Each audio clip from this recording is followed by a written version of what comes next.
Oi pessoal, bom dia, eu sou a Renata da Lud e hoje eu resolvi gravar esse vídeo porque a gente está recebendo um monte de pedidos e dúvidas de pais e de escolas sobre como lidar com essa questão da Momo que voltou a assustar todo mundo na internet. Bom, eu acho que tem algumas coisas que são importantes a gente considerar nisso. A primeira delas é que algumas formas de violência estão chegando até nós nesse mundo virtual e são experiências que a gente nunca viveu antes, não tem precedentes e aí fica difícil de saber como lidar com isso.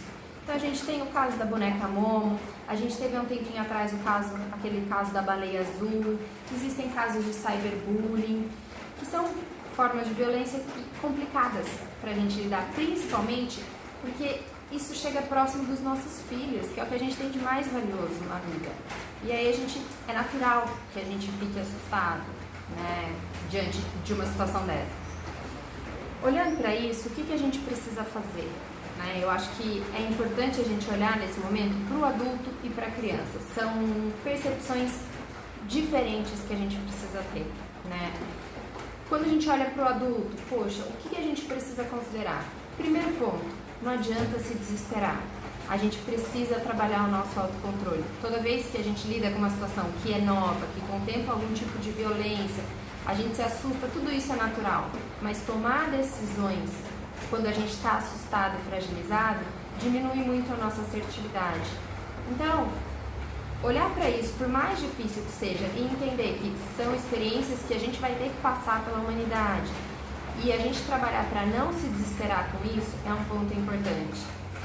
Quando a gente consegue ter esse autocontrole, a gente passa a pensar a respeito disso. Então, muitas das informações que chegam até nós nesses casos, por exemplo, são fake news. Como é que a gente descobre isso?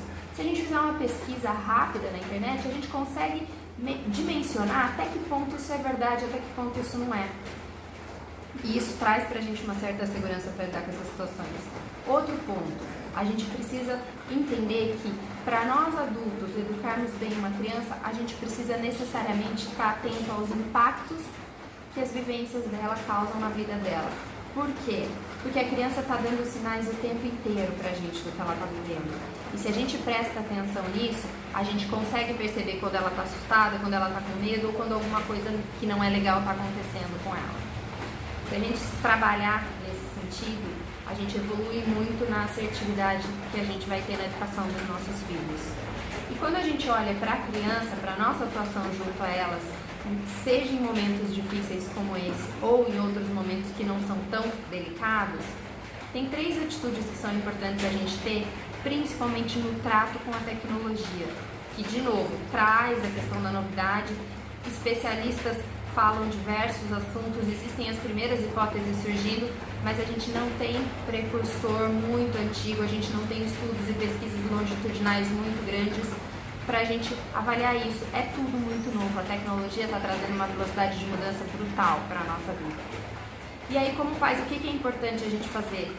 Eu diria que tem 3 passos que são essenciais. O primeiro deles, orientar os filhos em todas as situações. Conversar claramente, explicar o que dá, o que não dá para ser feito, o que é bacana, o que não é, quais são os impactos que isso pode gerar.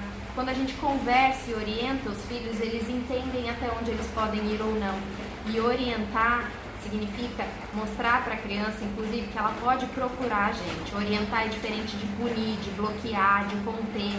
Olha, vamos conversando aqui, eu estou te ensinando, eu estou te ajudando. Esse é o primeiro ponto. O segundo ponto, eu diria que é o monitorar. Por mais que a gente oriente e passe esse direcionamento para as crianças, elas ainda não estão prontas para fazer todos os filtros que são precisos. Então a gente precisa sentar junto, precisa monitorar, precisa checar de tempos em tempos o que essa criança está fazendo. E aí a autonomia que a gente pode dar para ela depende da faixa etária. Então, se você pegar uma criança de 2, 3, 4 anos, pequenininha, a gente não pode deixar ela com acesso livre ao YouTube dizendo para ela, olha, assiste só desenho, se aparecer coisa feia você não pode assistir. Tem que ter um acompanhamento mais próximo. Quando a gente tem filhos maiores, aí por volta dos 10, 11 anos, pré-adolescentes, a gente consegue dar uma liberdade maior e trabalhar com um pouquinho mais de consistência no nível de consciência que eles vão ter, mas independente da faixa etária, a gente precisa entender que eles estão prontos quando eles se tornam adultos. Então, o monitoramento ele varia, mas ele precisa acontecer. E o terceiro ponto é informar. Por mais que algumas situações sejam difíceis e complicadas, é melhor que as crianças saibam por nós do que pelo mundo. Não dá pra gente criar o filho numa bolha com a certeza de que nenhum mal vai chegar até ele. Infelizmente, existe maldade no mundo, existem práticas que são mal intencionadas e de alguma forma a gente precisa preparar essas crianças para lidar com o que elas estão vivendo e com a consciência de que a gente está preparando os nossos filhos para o mundo, não é para nossa casa, para que eles vivam sempre debaixo das nossas asas. Então, no caso da boneca Momo, você pode comentar com o seu filho de acordo com a idade dele, com a capacidade que ele tem para compreender a situação, mas ele precisa saber que existe e é melhor que ele saiba por você do que ele saiba quando ele se deparar com isso, de repente num videozinho que ele está assistindo ou quando ele escute um amigo dele falando disso na escola. Enfim, se a criança for muito pequena, cita para ela, olha, você já ouviu falar dessa boneca?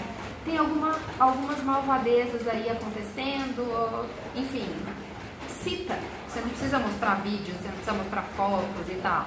Se a criança for maior, você pode aprofundar um pouquinho mais nesse tipo de informação, mas é importante a gente ter a consciência de que o nosso papel enquanto pais não é o de blindar as crianças de um ou outro problema com o qual elas possam se deparar, mas sim informar de tal maneira que elas tenham a segurança de que, poxa, aconteceu alguma coisa ruim, eu fiquei assustado, fiquei com medo, fiquei inseguro, eu vou correr sim para os meus pais, que são meu porto seguro, porque a confiança que eu tenho nos meus pais supera o medo que eu tenho daquilo que eu estou vivendo. Acho que construir isso com as crianças é a melhor forma que a gente tem para protegê-los dessas violências atuais. Bom, espero ter ajudado um pouquinho, a gente se vê por aí. Até mais!